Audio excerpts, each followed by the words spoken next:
Hi, hello students. Welcome to CRT Online Official Channel. Myself Prasanna Kumar, and the today topic is sentence improvement from English. Okay, ఈ sentence improvement అనేది చాలా important. ఇందులో maximum grammar parts అన్నీ కూడా cover అవుతుంటాయి. అంటే ఎలాంటి agreements అంటే సబ్జెక్ట్ వర్క్ అగ్రిమెంట్స్, అలాగే చూడండి noun, pronoun, verb, adverb, adjective, preposition, conjunction, interjection. So వీటన్నిటి కూడా రిలేషన్స్ కూడా మనకు తెలుస్తుంటాయి. సో గ్రామర్ ఎలా యూజ్ చేయాలి, active voice, passive voice, okay, direct indirect speech. So sentence ఇంప్రూవ్మెంట్లో కానీ లేకపోతే స్పాటింగ్ ఎర్రర్స్లో కానీ మనకి మ్యాక్సిమం గ్రామర్ అనేది కవర్ అయిపోతుంది.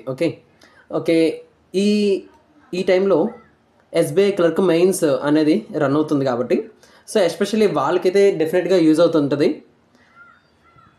ఇలా కంటిన్యూస్గా వీడియోస్ చేస్తూనే ఉంటుంటాం.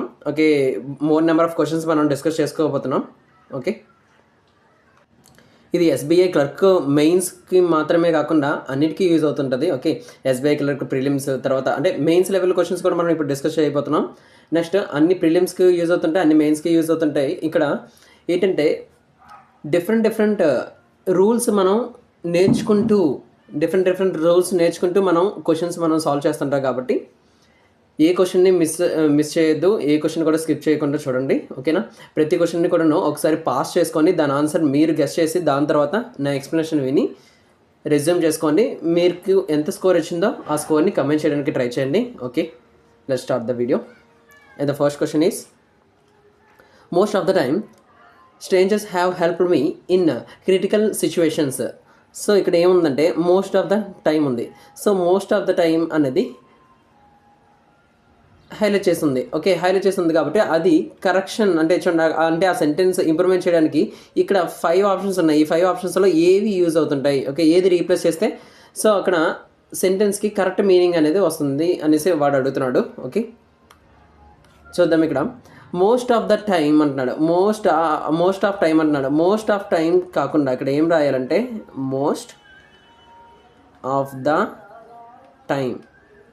సో కరెక్ట్గా ఎలా రాయాలంటే మోస్ట్ ఆఫ్ ద టైం రాయాలి, ఆర్ ఇంకెలా రాయొచ్చు అంటే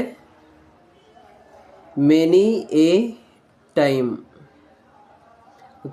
సో ఇక్కడ మోస్ట్ ఆఫ్ ద టైం అన్నా మెనీ ఏ టైం అన్నా సేమ్ మీనింగ్. ఏం మీనింగ్ వస్తుందంటే మెనీ టైమ్స్ అని వస్తుంది. ఏమొస్తుందంటే many times. Most of the time అన్నా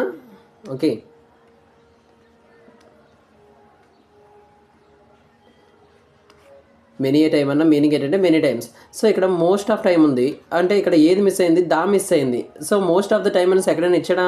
5 ఆప్షన్స్లో ఇవ్వలేదు. సో ఆప్షన్ ఇవ్వలేదు కాబట్టి నెక్స్ట్ అది ఇవ్వకపోతే ఇంకేం ఇచ్చాడు? మెనీ ఏ టైం ఇచ్చాడు. మెనీ ఏ టైం అయినా కూడా రాయొచ్చు. మెనీ టైం అన్న మీనింగ్ ఏంటంటే మెనీ టైమ్స్ అని మీనింగ్ వస్తుంది. అంటే ఆప్షన్ ఏ. సో ఏ అనేది ఆప్షన్ మనం అక్కడ రీప్లేస్ చేస్తే సెంటెన్స్ అనేది ఇంప్రూవ్మెంట్ అవుతుంది. So need to improvement that sentences. ఒకవేళ ఏవి కూడా సెట్ అవ్వకపోతే అప్పుడు అంటే యాజ్ ఇట్ ఈస్గా క్వశ్చన్లో ఇచ్చింది రైటే అయ్యిందనుకోండి, అక్కడ రెడ్ మార్క్తో హైలైట్ చేసి ఉన్నది కరెక్టే అయ్యిందనుకోండి, అప్పుడు నో కరెక్షన్ రిక్వైర్డ్ అని రాస్తుంటాం. Next question, the reality is that India needs a strong, efficient and competitive aviation sector.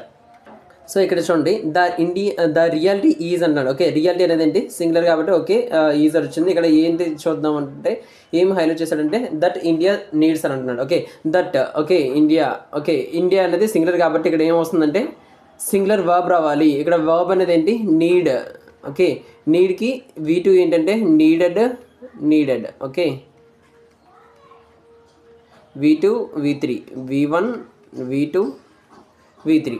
So ఇక్కడ V1కి ఇండియా అనేది సింగులర్. ఇండియా అనేది ఏంటవుతుందంటే సింగులర్. ఇండియా అనేది సింగులర్ కాబట్టి సో సింగులర్కి లాస్ట్లో ఏం రావాలంటే V1 plus SR ESR IES. So ఇక్కడ నీడ్ తర్వాత ఎస్ ఉంది, నీడ్స్ అని వచ్చింది. సో నో కరెక్షన్ రిక్వైర్డ్ అనమాట. ఏం ఆన్సర్ వస్తుందంటే no correction required will be the answer. And next question, I have known this industry since the last 2 decades అంటున్నాడు. ఇక్కడ మనం హైలైట్ చేసింది ఏంటి? Since the last 2 decades.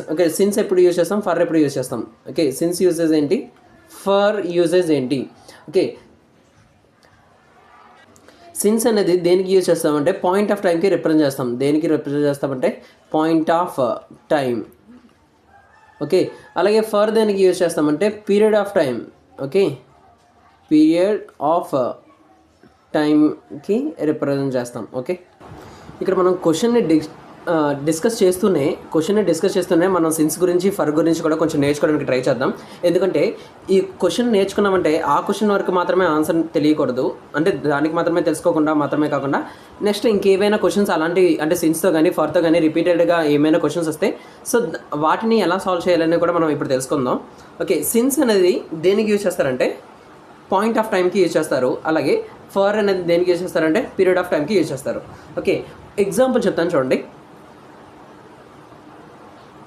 ఈ ఎగ్జాంపుల్స్ కూడా చెప్పే ముందు ఒకటి, సిన్స్ అనేది ఏ టెన్సెస్లో యూజ్ చేస్తారంటే ప్రెజెంట్ పర్ఫెక్ట్లో యూజ్ చేస్తారు and okay present perfect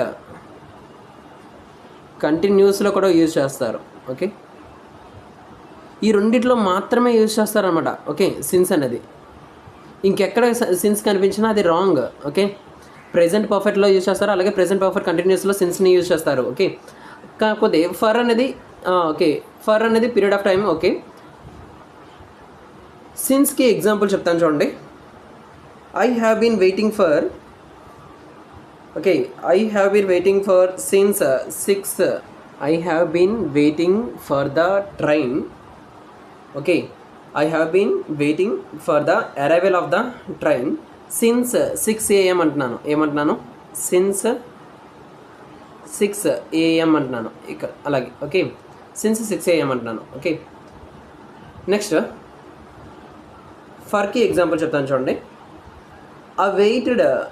I waited for 5 hours for the arrival of the train. Okay, I waited for how many hours? 5 hours. Okay, so 2 examples అనమాట. ఓకే, ఫస్ట్ ఎగ్జాంపుల్ ఏంటంటే I have been waiting for the arrival of the train. Okay, I have been waiting for arrival of the train since 6 AM 6 AM నుంచి అని అంటున్నాడు. Okay, since అక్కడ చూడండి point of time అంటే 6 నుంచి అని అంటున్నాడు. ఓకే, బట్ ఓకే అక్కడ సిన్స్ యూజ్ చేస్తా. Okay, I have been waiting అంటున్నాం కాబట్టి అది ఏ టెన్స్ అంటే present perfect continuous tense. Okay, ఇక్కడ ఇదేం చెప్తున్నానంటే ప్రజెంట్ పర్ఫెక్ట్లో యూజ్ చేస్తున్నాను. ఓకే, ఇక్కడ ఏం యూజ్ చేయాలంటే ఐ వెయిటెడ్ ఎగ్జాంపుల్ చెప్తున్నాను. I waited for 5 hours. I waited for 5 hours for the arrival of train. Okay, for the arrival of train. So ఇక్కడ చూడండి వెయిటింగ్ ఫర్ 5 hours అన్నాడు. ఇక్కడ ఏంటిది పీరియడ్ ఆఫ్ టైం అంటే ఎన్ని అవర్స్ అని మెన్షన్ చేస్తున్నాడు. ఎన్ని అవర్స్ అంటే 5 hours. ఇక్కడ ఎన్ని అవర్స్ అని మెన్షన్ చేయలేదు. 6 AM అంటున్నాడు. 6 AM నుంచి అని అంటున్నాడు. ఫ్రమ్ అంటే చూడండి 6 AM నుంచి అని అంటున్నాడు. అంటే అక్కడ పాయింట్ ఆఫ్ టైంని రిప్రజెంట్ చేశాడు. ఎంత పాయింట్ ఆఫ్ టైం అంటే 6 AM నుంచి అని అంటున్నాడు. ఓకే, సో దాన్ని పాయింట్ ఆఫ్ టైం అంటారు. ఇక్కడ 5 hours అనేది డ్యూరేషన్ అనమాట. ఓకే, టైం డ్యూరేషన్ ఎంత ఉందనంటే 5 hours నుంచి అని అంటున్నాడు. ఓకే, 5 hours నుంచి అంటున్నాడు కాబట్టి ఇక్కడ పీరియడ్ ఆఫ్ టైం. సో సిన్స్ని ఫర్ని ఆ పర్పస్కి యూజ్ చేస్తారు. ఓకే, సో ఇక్కడ ఏం రావాలంటే సిన్స్ ద లాస్ట్ 2 decades అంటున్నాడు. ఇక్కడ పాయింట్ ఆఫ్ టైం లేదు, ఇక్కడ ఏముందంటే పీరియడ్ ఆఫ్ టైం ఉంది. పీరియడ్ ఆఫ్ టైం యూజ్ చేసినప్పుడు ఫర్ అని యూజ్ చేయాలి. ఇక్కడ ఎక్కడుందంటే ఫర్ అనేది option C, for the last 2 decades. Next question, today's children have far most knowledge and far less patience compare to our generation. So ఇక్కడ ఏమంటున్నారంటే compare చేస్తున్నారు.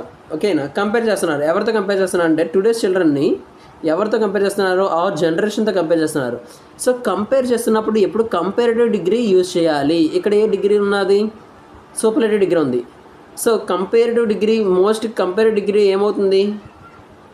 More అవుతుంది. ఓకే, క్వశ్చన్లో కంపేర్ చేస్తున్నాడు కాబట్టి ఇక్కడ మోర్ అని యూజ్ చేస్తాం. క్వశ్చన్లో కంపేర్ చేస్తాడు కాబట్టి far more knowledge and far less patience. Okay, ఇక్కడ చూడండి లెస్ అనేది కూడా ఏంటి ఇక్కడ కంపారిజన్ కాబట్టి ఇక్కడ కంపారేటివ్ డిగ్రీ యూజ్ చేశాడు. ఓకే, లెస్ కూడా కంపారేటివ్ డిగ్రీనే, అలానే మోర్ కూడా కంపారేటివ్ డిగ్రీనే. Okay, right. ఇక్కడ ఫార్ మోర్ ఎక్కడ ఉందంటే option D. Okay, far more knowledge, option D is the answer. Next question, of late means ఏంటంటే రీసెంట్లీ. ఆఫ్ లేట్ అంటే ఏంటంటే recently. Recently okay of late bonsai trees have attracted the attention of one and all అంటే meaning ఏంటి అంటే one and all అంటే everyone one and all అంటే ఏంటి everyone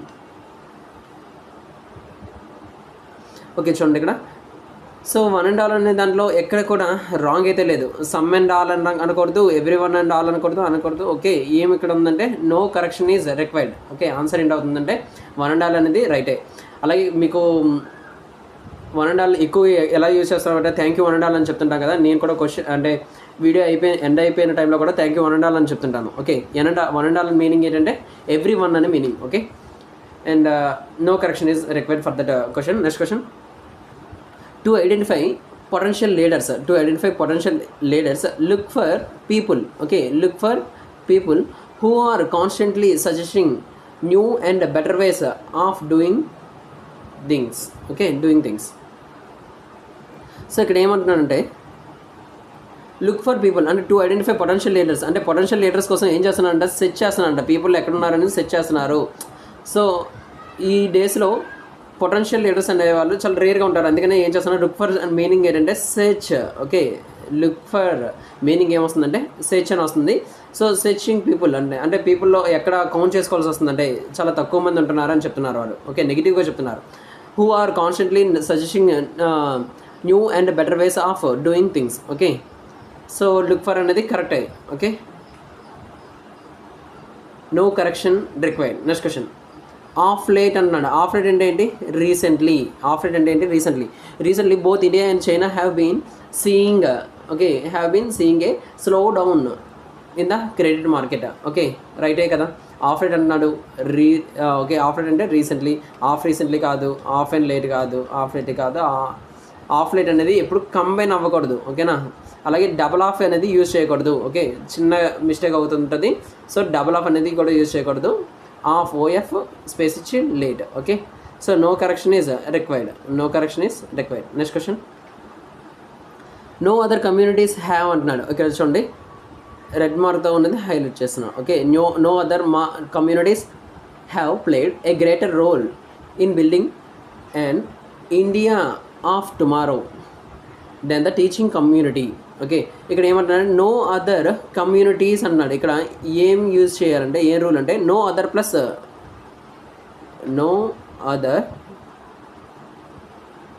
singular okay no other తర్వాత ఏముండాలంటే సింగులర్ మాత్రమే ఉండాలి సో ఇక్కడ కమ్యూనిటీస్ ఉన్నది ప్లోరల్ ఉండకూడదు ఏముండాలంటే కమ్యూనిటీ లాస్ట్లో ఏం రావాలంటే టీవై రావాలి ఓకే NITY అలాగే నో అదర్ కమ్యూనిటీ అంటున్నాడు okay community so no other అనేది వచ్చినప్పుడు అంటే నో అదర్ పక్కన ఏముండాలి సింగులర్ వచ్చినప్పుడు ఇక్కడ హ్యావ్ అనేది కూడా ప్లోరల్ వర్బ్ అది ఏ వర్బ్ అది అంటే plural verb so plural verb రాకూడదు ఏ వర్బ్ రావాలంటే సింగులర్ వర్బ్ రావాలి ఓకేనా ఇది కూడా హ్యావ్ అనేది ఏంటిది ఇక్కడ మెయిన్ వర్బ్ కాదు ఏంటిది హెల్పింగ్ వెర్బ్ ఏ వెర్బ్ అంటారు హెల్పింగ్ వెర్బ్ అంటారు ఓకే సో మెయిన్ వెర్బ్ ఏంటంటే ప్లేడ్ అనేది మెయిన్ వెర్బ్ ఓకేనా సో ఇక్కడ హెల్పింగ్ వెర్బ్ అనేది ఏముండాలంటే హ్యాజ్ ఉండాలి హ్యాజ్ ఉండాలి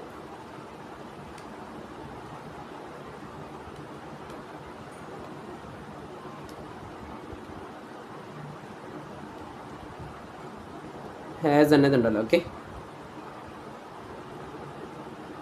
so no other community has అని రావాలి option C next question theoretically positive operating cash flow is considered a indicator of efficiency అంటున్నాడు ఇక్కడ కన్సిడర్డ్ ఏ ఇండికేటర్ అన్నాడు ఏ అనేది ఏంటిది ఆర్టికల్ సో ఇండికేటర్ అనేది ఐతో స్టార్ట్ అవుతుంది ప్లస్ ప్రొనౌన్సియేషన్ అంటే ఈ ఇండికేటర్ ఈ అని అంటున్నాను అంటే ఆ నుంచి ఆహా వరకు ఉంటున్నాయి అంటే ఓవెల్స్లో ఆ నుంచి ఆహా వరకు ఉంటుందంటే అది ఓవెల్ సౌండ్ వస్తుందంటే ఓవెల్ సౌండ్కి ముందు ఆర్టికల్ ఏం యూజ్ చేయాలంటే యాన్ యూజ్ చేయాలి అదే ఓవెల్ సౌండ్ కాకుండా కాన్సనెంట్ సౌండ్ ఉంటే ఏ అని యూజ్ చేయాలి సో కన్సిడర్డ్ యాన్ ఇండికేటర్ అని రావాలి option C is the answer okay next question I have realised over times that there is a larger meaning to things happening around us okay అంటే ఇక్కడ I have realised over times అంటున్నాడంటే లేట్గా realise అయ్యాడు okay ఏంటి realise అయ్యాడు అంటే so large and meaning అంటే చాలా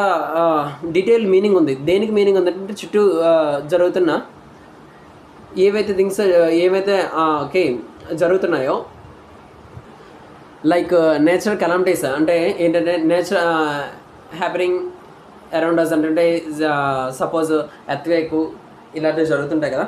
సో అలాంటివి చూస్తుంటే ఏదైనా లార్జ్ మీనింగ్ ఏదో ఉంటుంది అని అంటున్నాడు. ఓకే, సో లేట్గా రియలైజ్ అయ్యారని చెప్తున్నాడు. I have realised over times కాదు, ఇక్కడ ఏమి ఉండాలంటే ఓవర్ పక్కన సింగులర్ ఉండాలి. ఓవర్ పక్కన ఏముండాలంటే సింగులర్. సో ఓవర్ టైం ఉండాలి, over time. So over time వస్తుంది option D, over time is the answer. Over time.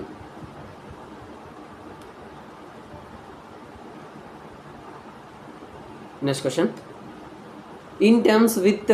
Okay, ఇది ప్రపోజ్ చూడండి ఇక్కడ ఫ్రేజ్ ఇన్ టర్మ్స్ ఆఫ్ అని ఉంటుంది. ఇన్ టర్మ్స్ ఆఫ్ అంటారు. ఓకే, ఇన్ టర్మ్స్ విత్ అంటారు. In terms of అనేది ఏంటి? Option D, in terms of seating capacity it is the third largest stadium in India. Okay, next question, the actor can double for the star if needed be అంటున్నాడు. Okay, అవసరమైతే ఏమవుతాడంటే actor అనేవాడు double effort పెడుతుంటాడు అని అంటున్నాడు. Okay, star అవ్వడానికి. ఓకేనా, so ఏం చేస్తున్నాడంటే నీడెడ్ అంటున్నాడు. ఇఫ్ నీడెడ్ అంటున్నాడంటే ఇక్కడేమో కెన్ ఉందంటే ఏంటిది? Present tense. Okay, present or future అంటే నా పాస్ట్ ఇండికేషన్ అయితే కాదు, పాస్ట్ ఇండికేషన్ అయితే కాదు. సో ఇక్కడైతే కూడా ఏమంటున్నాడు, ఇక్కడ కూడా పాస్ట్ ఇండికేషన్ ఉండకూడదు.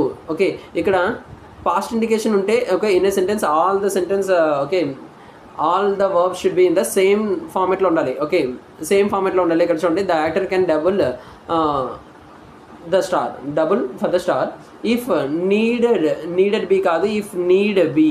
Okay, if need be. So ఇక్కడ ప్రెజెంట్లో ఉండాలి. ఓకే, ఇక్కడ V1లో ఉంది. ఓకే, కెన్ అనేది V1లో ఉంది కాబట్టి నీడెడ్ అనేది కూడా ఏముండాలి? నీడెడ్కి V1 ఏమవుతుందంటే నీడ్ అవుతుంది. ఇఫ్ నీడ్ బి అని అవ్వాలి. ఏంటి? ఇఫ్ నీడ్ బి అంటే నియర్ ఫ్యూచర్. ఓకే, దీన్ని ఏమంటారు? ఇఫ్ నీడ్ బి అంటే నియర్ ఫ్యూచర్. ఓకే, నియర్ ఫ్యూచర్ని కూడాను ప్రెజెంట్ టెన్స్లో రిప్రజెంట్ చేస్తారు, సింపుల్ ప్రెజెంట్ టెన్స్లో కూడా రిప్రజెంట్ చేస్తారు నియర్ ఫ్యూచర్ని. Okay, next one, in 1982 Asian games brought about అంటున్నాడు. Brought about a major change in India అంటున్నాడు. ఇన్ 1982 అంటున్నాడు అంటే పాస్ట్ టెన్స్ అంటే బ్రాట్ అంటున్నాడు. Okay, brought about. Okay, brought కూడాను బ్రింగ్ కూడా కాదు, అది బ్రాట్ అంటున్నాడు. Okay, right, brought about. Okay, ఇక్కడ బ్రాట్ అబౌట్ మీనింగ్ ఏంటంటే కాజింగ్ ఆర్ ప్రొడ్యూసింగ్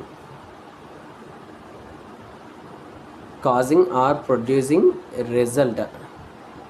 ఓకే, అంటే రిజల్ట్ని ప్రొడ్యూస్ చేయడానికి, కాజ్ చేయడానికి మెయిన్ రీజన్ ఏంటంటే ఏ గేమ్స్ అంటే 1982 ఆసియన్ గేమ్స్ అనేది. ఓకే, సో ఆసియన్ గేమ్స్ అనేది మెయిన్ చేంజ్ తీసుకొచ్చింది అంటున్నాడు. Okay, brought about. Okay, so no error. Okay, no error means అదే no correction required. Okay, next question, one of the factor for her failure is the lack of concern for others. So ఇక్కడ ఏమంటున్నాడంటే one of the factor అంటున్నాడు. So ఇక్కడ important rule ఏం నేర్చుకోవాలంటే one of the వచ్చినప్పుడు ఎప్పుడు కూడా plural noun రావాలి. ఏం రావాలంటే ప్లూరల్ నౌన్. మీరు నోట్స్ మెయింటైన్ చేసుకోవడం చాలా బెటర్. ఎందుకంటే ప్రతి ఎక్స్ప్లెనేషన్లో కూడాను, ప్రతి వీడియో ఎక్స్ప్లెనేషన్లో కూడా చాలా రూల్స్ అనేవి న్యూ రూల్స్ అనేవి, మీకు తెలియని రూల్స్ కూడాను రోజు డిస్కస్ చేయబోతున్నాం. సో ఆ రూల్స్ అన్నీ కూడా మీరు నోట్ చేసుకొని ప్రతి రూల్ని కూడాను మీరు రిమెంబర్ చేసుకుంటుంటూ ఓకే రివైజ్ చేసుకుంటుంటూ నెక్స్ట్ క్వశ్చన్ ఎలా చేయాలని మీరు చేసుకుంటుంటే మీకు అది ప్రాక్టీస్గా ఉంటుంటుంది. ఓకే, ఇంప్రూవ్మెంట్ కూడా మీకు ఫాస్ట్గా వస్తుంటుంది. Okay, and the right answer is one of the factors అని రావాలి. Option C is the answer. Next question, in reality this policy will only lead to more corruption in an already corrupt environment అంటున్నాడు. Okay, so ఇక్కడ చూడండి an already అంటున్నాడు. Okay, already అంటున్నాడు కాబట్టి ఆల్రెడీకి ముందే యాన్ ఉండాలి. ఓకే, సరిపోయింది. Okay, already corrupt environment. అసలు చూడండి స్ట్రక్చర్ ఏంటంటే adverb plus adjective plus noun, ఇది మేజర్ స్ట్రక్చర్ అనమాట. సో ఆల్రెడీ అనేది ఏంటి? అక్కడ యాడ్వర్బ్, ఆల్రెడీ అనేది యాడ్వర్బ్, కరప్ట్ అనేది ఏంటి యాడ్జెక్టివ్, అలాగే ఎన్విరాన్మెంట్ అనేది ఏంటి నౌన్. ఓకేనా, సో ఇది ఫార్మేషన్ అనేది కరెక్ట్గా ఉంది. So this will be the right, no correction required. Okay, that's all for this video. Next వీడియోలో ఇంకొన్ని క్వశ్చన్స్ డిస్కస్ చేద్దాం. ఓకే, ఇంతవరకు నా ఎక్స్ప్లెనేషన్ మీకు నచ్చితే లైక్ చేయండి, షేర్ చేయండి, సబ్స్క్రైబ్ చేయండి. Thank you one and all.